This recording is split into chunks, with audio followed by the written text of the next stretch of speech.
This is NOAA's National Weather Service in Wilmington, North Carolina. The preceding signal was a test of weather radio station WX4CH public warning system. During potentially dangerous weather situations, specially built receivers can be automatically activated by the signal to warn of the impending hazard. Tests of the signal and receiver performance are normally conducted between the hours of 11 and noon each Wednesday.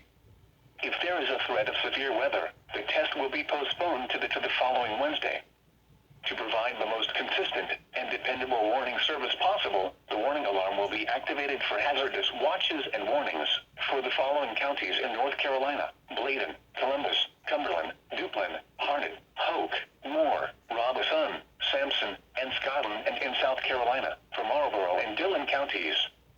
This has been a test of the NOAA Weather Radio Public Warning Alarm System. We now return you to the normal program schedule.